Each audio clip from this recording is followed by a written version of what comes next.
Hello everyone. It's James again.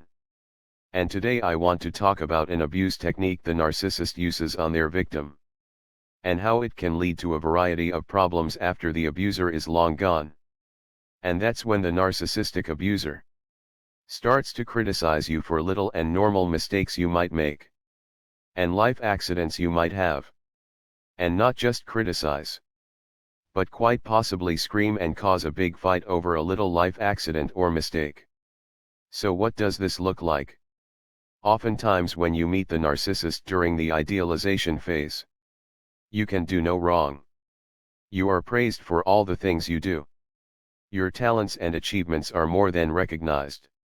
And any mistake you make, the narcissist acts more than understanding. They will say, "Oh, no problem.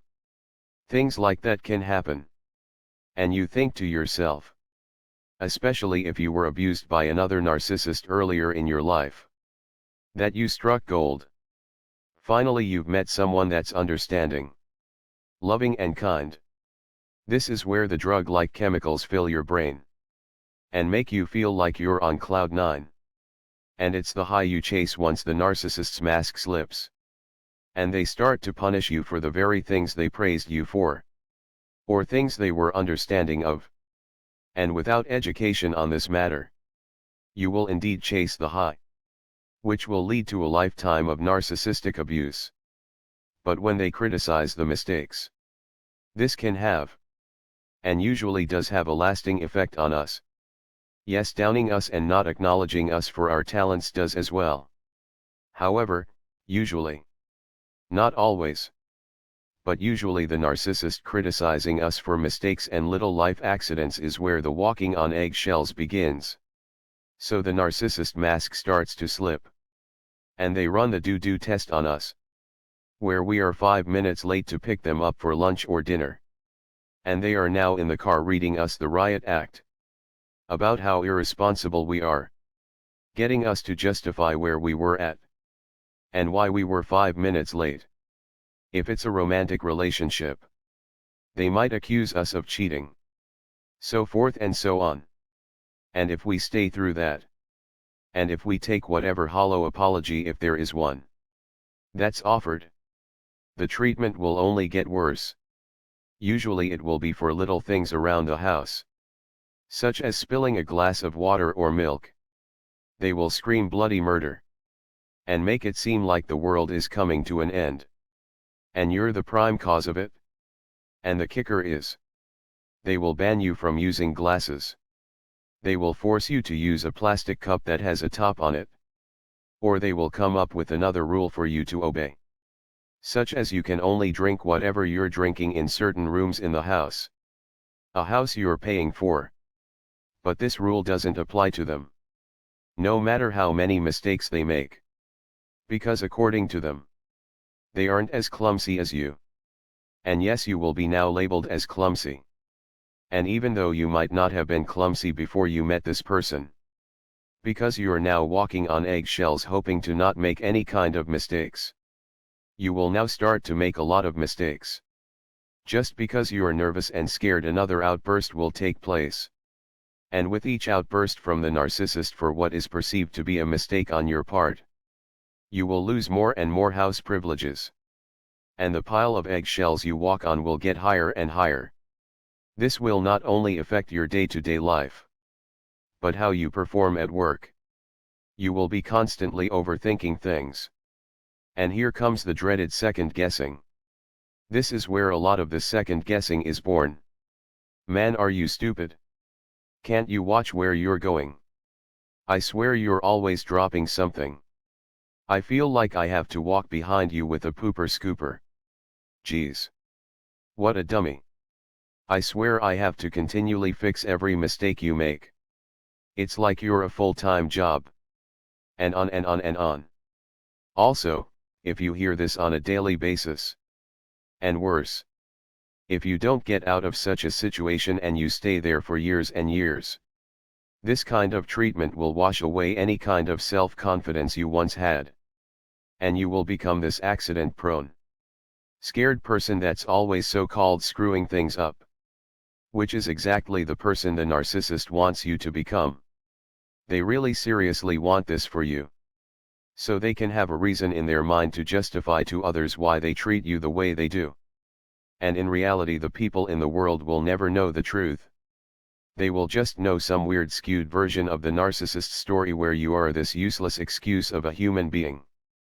And they are breaking their back night and day. Day and night. To make sure your life doesn't fall apart. Remember, the narcissist is always the victim.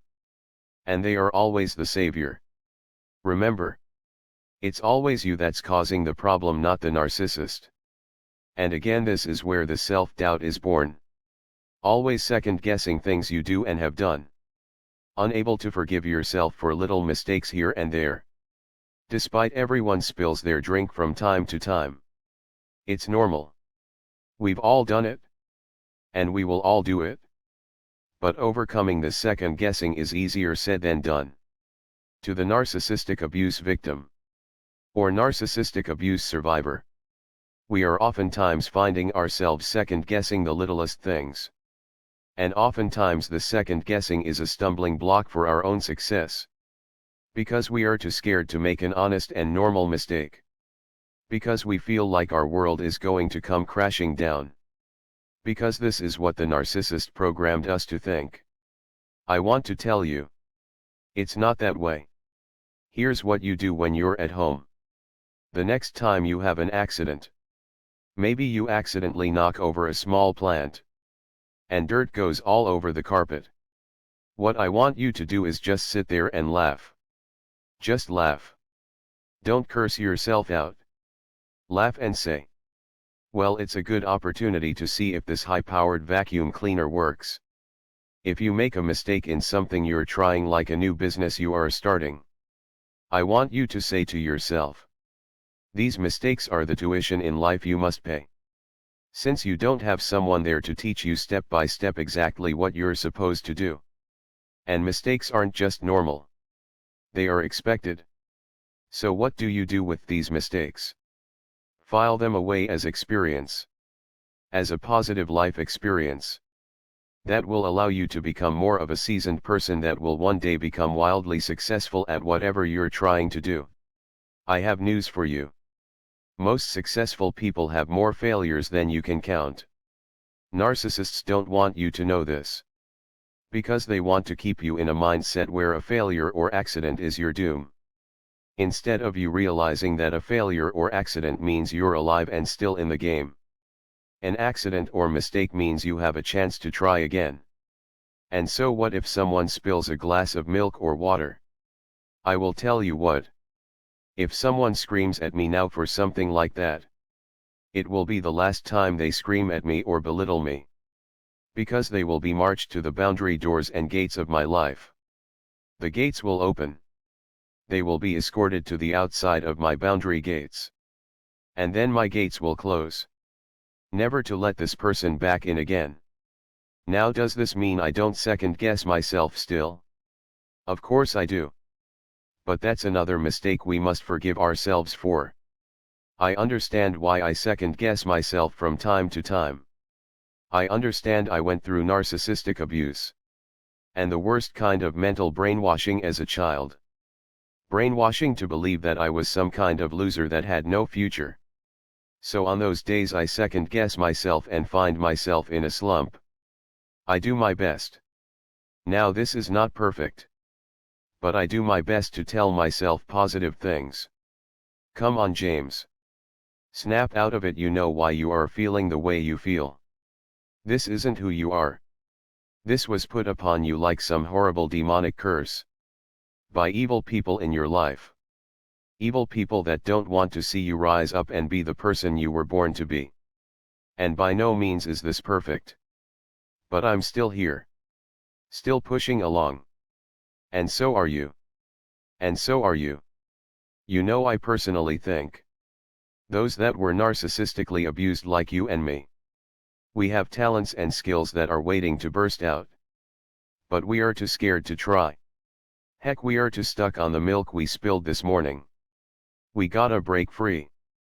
We can't let this walking on eggshells business ruin our lives long after the narcissist is gone. We are better than that. We deserve better than that. I would like to hear your thoughts on this. What's your experience? What has helped you out to deal with this problem we all face? Because the more we share, the more we know we're not alone. And hopefully this can break the cycle of walking on eggshells. So all of you talented people can push forward and end up becoming who you were always meant to become. And that's successful and happy.